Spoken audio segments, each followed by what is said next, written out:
So hello and welcome to the second video about Tourette. In this video, I just want to speak about why I think sports or anything that involves a lot of focus is the best way for you to relax or decrease your Tourette's or even learn to control them in difficult situations. For example, for me, football was a great way to not only decrease them, but also to learn to control them in situations like when I'm dribbling with a ball or certain places when, I'm most needed to, focus and not do my Tourette's because it could, ruin the game.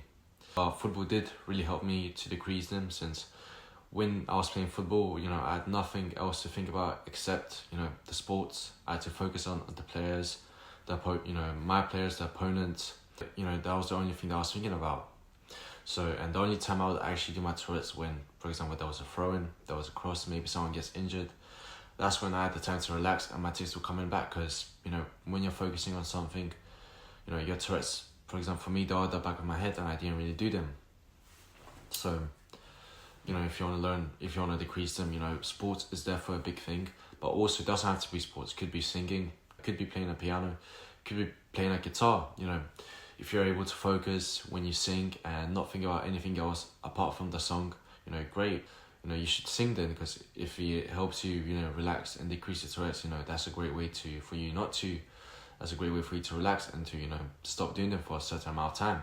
For example, gym, for me, it doesn't really help me decrease my Tourette's, but I learn to control them in situations like when I'm bench pressing. Obviously, I don't want to drop the weight on myself.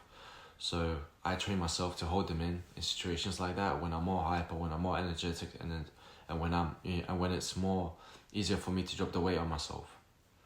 So if you wanna, learn to control them, do them when you're more likely to, when your Tourette's are more likely to come out. For example, for me, gym or reading a book. Obviously, when I'm reading a book, I don't have to focus on much except, reading the book, and it doesn't take that much space, in my head. So Tourette's are more likely to happen. So, read a book, go to the gym, even go for a run.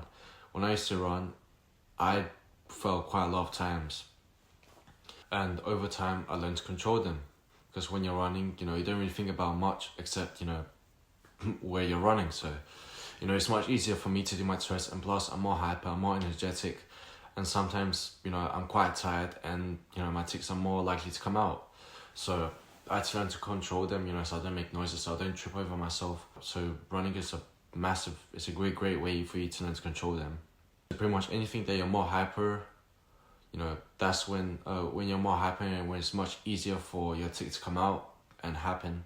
Do that more often, so you learn to control them. But it could also be simple as, singing. If you wanna, relax, if you wanna stop doing your tics for a certain amount of time, or at least, decrease them quite a lot, do something that, helps you decrease them, that you focus on quite a lot, and your tics end up being at the back of your head. Like I said, singing, could be reading a book, could be playing a guitar, pretty much anything.